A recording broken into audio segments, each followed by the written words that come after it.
स्थितियों पर अगर हम विचार करें तो तमाम विपक्ष के लीडर्स ऐसे हैं और जो सत्ताधारी लीडर्स भी ऐसे हैं तमाम, जो चाहते हैं कि ऐसा उपद्रव हो, टर्बुलेंस हो हमारे देश में। लेकिन वो टर्बुलेंस कितना घातक होगा आम जनता को नहीं पता है। जब तक ये सारी चीज़ आम जनता, क्योंकि आम जनता ही एक ऐसा हथियार है कि जो वही उपद्रव करेगा और आम जनता ही मरेगी। उपद्रवी कौन होते हैं आपको अच्छी तरीके से पता है।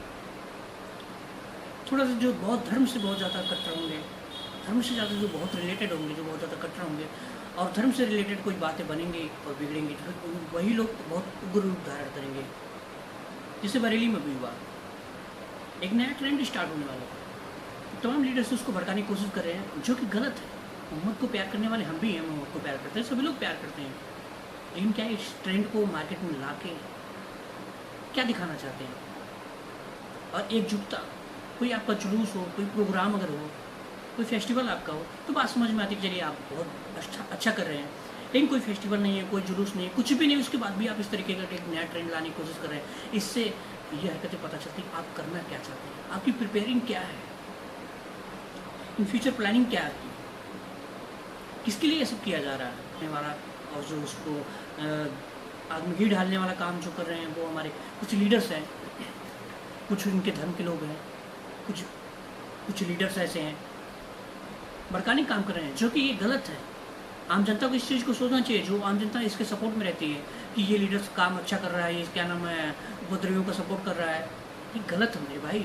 इससे देश नहीं चलता, इससे देश में उपद्रव होता है। और जो संविधान की बात करने वाले आते हैं ना, तो आज उनका कुछ पता नहीं। संविधान की जो बातें करने वाले हैं, संविधान की बातें करने वाले जो संविधान की बातें करने वाले होंगे, वो इस तरीके का कभी सपोर्ट नहीं करेंगे।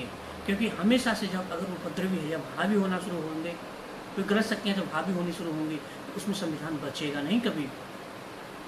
और संविधान को बचाने का सिर्फ काम जो कर रहे हैं ना, योगी जी कर रहे हैं। तमाम लोग, विपक्ष के लोग, तमाम सत्ताधारी लोग भी बोलते हैं कि बुलडोजर एक अच्छा निर्णय नहीं है। लेकिन मुझे लगता है कि बुलडोजर एक अच्छा निर्णय है, एक बेहतर निर्णय है। तो कैसे डिसाइड कर सकता है कि बुलडोजर अच्छा निर्णय नहीं है?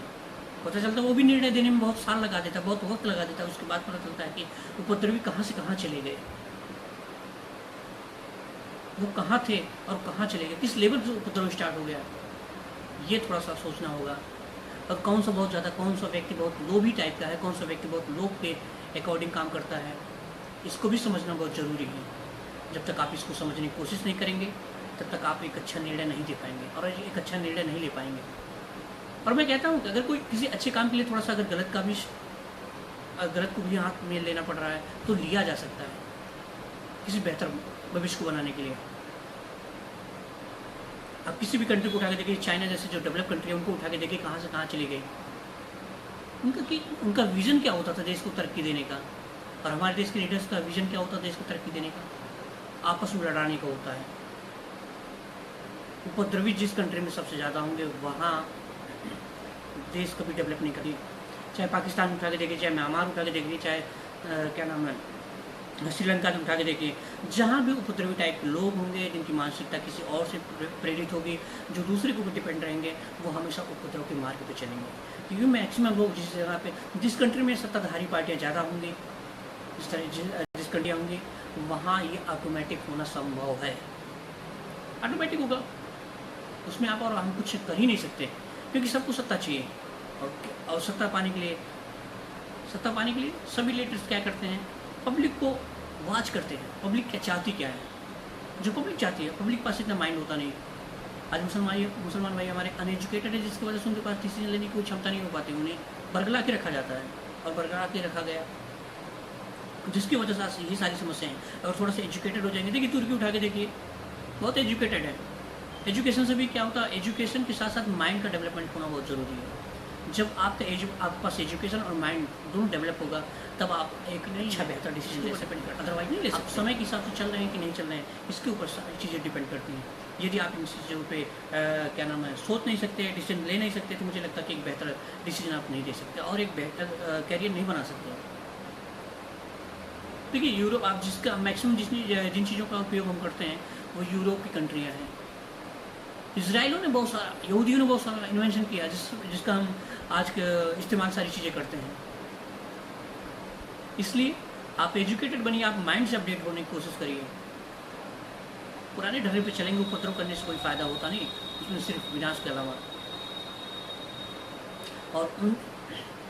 और तमाम पार्टियां जो अभी जाके बरेली में जाने की कोशिश कर रही हैं, उन्हें प्रशासन ने रोका है। तो ये बहुत ज़रूरी था, प्रशासन को अगर रोका नहीं, प्रशासन अगर रोकता नहीं उनको, तो पता चलता कि बहुत ज़्यादा उपद्रव हो जाता है। वो भड़काने, क्योंकि जब क्रोध में व्यक्ति होता है तो अपना आपा खो जाता है, उसकी कंट्रोलिंग खत्म हो जाती है खुद के ऊपर से। और जब कंट्रोलिंग खत्म होती है तो मुझे लगता है कि एक बेहतर डिसीजन लेने में अच्छा व्यक्ति सक्षम ना होकर अक्षम बन जाता है, जिसकी वजह से समस्याएं पैदा होती हैं। क्या उपद्रव करने से क्या हमारे देश का प्रगति हो सकता है? लेने वाला व्यक्ति और एक बेहतर सोच वाला व्यक्ति कभी गलत शक्तियों का कभी सपोर्ट नहीं करता, और जब गलत शक्तियों का सपोर्ट करने वाला व्यक्ति मिल जाता है तो समझिए अपने व्यक्तिगत फायदे के लिए वो गलत शक्तियों का सपोर्ट कर रहा है, जो कि पूरी तरह से गलत है। बहुत लंबा उसका ड्यूरेशन नहीं होगा। जैसे होता ना, अगर किसी लकड़ी में दीमक लग जाता है तो उसमें पता चलता है वो लकड़ी की क्वालिटी खत्म होने लगती है, धीरे धीरे धीरे धीरे खत्म हो जाती है। जिस व्यक्ति को कैंसर हो जाता है ना, आप लोगों को पता है, हम एग्जाम्पल दे रहे हैं, लेकिन मुझे लगता है कि एग्जाम्पल देना बेहतर नहीं है, लेकिन समझाने के लिए एक बेहतर क्या नाम है एग्जाम्पल होगा। इस तरीके से व्यक्ति को एक कैंसर हो जाता है ना, तो बेचारा धीरे धीरे गलने लगता है। उस बीमारी से तो ज़्यादा उसकी सोच उसे गला देती है, और बीमारी तो जो गलाती है वो गलाती है। इसलिए मेरे भाई, दीमक और कैंसर बनने की कोशिश मत करिए। बुखार होइए, सर्दी होइए, जो ठीक हो जाएगा, लेकिन दीमक की तरह देश को चाटने वाले, लगने वाले, ख़त्म करने वाले, देश की जो आत्मरक्षा ना, जो रक्षा करने की जो क्षमता है ना, वो ख़त्म हो जाएगी मेरे भाई। और ऐसी पॉलिटिक्स बिल्कुल भी मत करिए।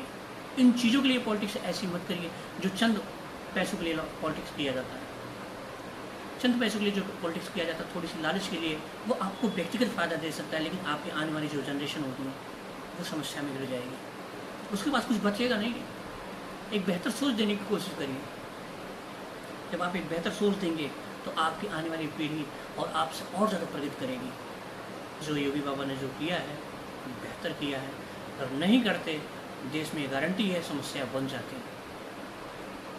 क्योंकि मुसलमान भाई अच्छे हैं, यूनियन उनके पास अच्छा है, धर्म से संबंधित हैं वो। मोहम्मद से मैं भी प्यार करता हूँ, क्योंकि जो ईश्वर के करीब होगा ना, जो ऊपर वाले के बहुत करीब होगा, जो बहुत नज़दीक होगा ना, मुझे लगता है वो कभी भड़काने की कोशिश नहीं करेगा, क्योंकि उसने सबको बनाया है। जब सबको उसने बनाया है तो आपस में लड़ाएगा क्यों?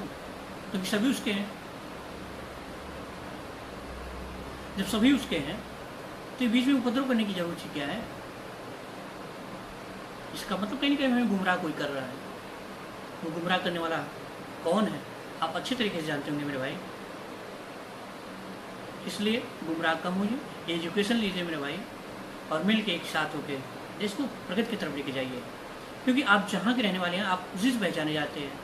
अब पूरी दुनिया में आपकी ताकत क्या है? पूरी दुनिया में आपकी पूरी दुनिया में ताकत आपकी टेक्नोलॉजी है।